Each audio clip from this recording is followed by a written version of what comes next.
Nous sommes au camp des déplacés du lycée Marie-Jeanne situé à Lalu, où vit Irène, quadragénaire, déplacée depuis 2 ans. Fuyant la violence des gangs à Carrefourfeuille, ici, elle espérait un refuge. Irène promenait son petit commerce non loin du camp, lorsque 3 hommes ont abusé d'elle.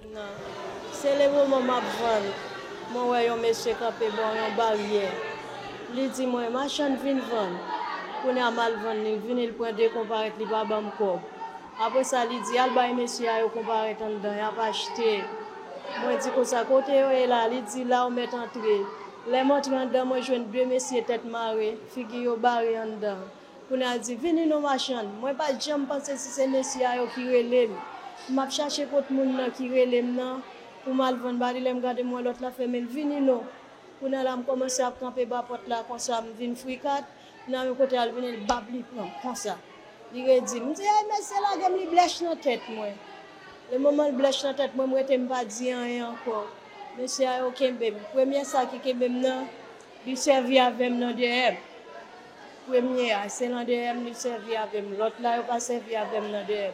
L'autre, il a couché devant le premier monsieur qui fait ça avec moi, il est dans DM. On a là, il dit comme ça. Moi, les messieurs ont dit comme ça. Et pour après, il faut qu'on plaisir ça. Une scène glaçante. Ses larmes et son corps marqué racontent son calvaire dans ce taudis. C'est dans cette pièce séparée avec des draps et des bâches en plastique qu'elle vit avec ses 2 fils. Malgré ses tourments quotidiens, elle doit continuer à vivre avec les reflets de ses 3 agresseurs. Même à 45 ans, je vis ça. Je suis là, je ne sais pas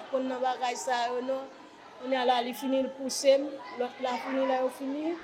Donc pousser, il fait me sortir dehors, il fait mes barrières. Mais le moment où barrière fin fermé là, il met me dehors, moi je fais geste là que quoi ils sont bout ni pas derrière. Ils pas dedans. La violence sexuelle dans les camps de fortune, elle soit réservée à des femmes et des filles quand elles arrivent à fuir l'horreur des gangs dans les quartiers. Âgée de seulement 14 ans, le cas de cette adolescente dans le camp érigé au ministère de la Planification n'en fait pas exception. Souffrant de troubles psychologiques et langagiers, elle est incapable d'expliquer comment s'est déroulée la scène de son agression, nous raconte sa mère Maggie.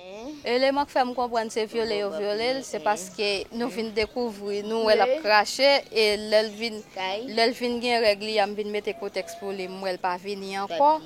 Qu'on y a là même nam vinn garder moi la pédé cracher la cracher qu'on y a nous vinn faire texte pour lui nous garder yo dit nous les gros ventre et laisse ça nous découvrir que violé. Entre janvier et février 2025, 1250 cas de violences basées sur le genre ont été signalés en Haïti, dont plus de 60% concernent les violences sexuelles. Selon l'ONU, l'augmentation des cas impliquant des enfants atteint 1000% par rapport à 2023. Pourtant, l'accès à la justice reste critique. Kétia Dorestan est avocate au bureau des avocats internationaux où elle travaille sur une plainte collective impliquant une centaine de femmes victimes de viol. Parce que les gens c'est des gens qui sont victimes de manière collective, des gens qui sont victimes de pas reconnaître l'agression, il y a plusieurs gens qui sont armés qui sont victimes. Nous avons fait une plainte, nous avons déjà rédigé la plainte là, nous avons arrêté pour nous faire victimes, signer la plainte là pour nous capables de déposer le cabinet d'instruction comme partie civile. Les victimes vont exiger réparation, mais le système judiciaire traîne le pas, reconnaît Maître Dorestan.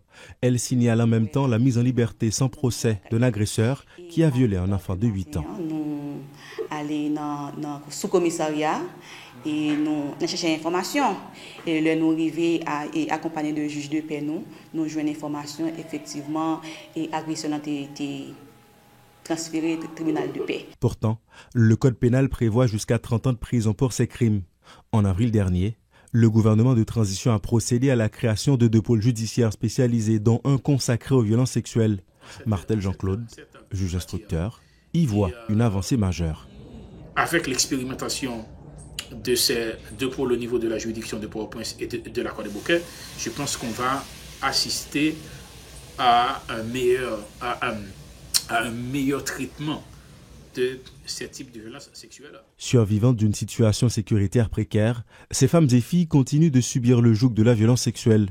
Une violence qui persiste sur tous les fronts, alors qu'à la mise en place de ces pôles judiciaires persistent des problèmes comme la formation des juges, l'absence de procédures spéciales ou tout simplement leur opérationnalisation.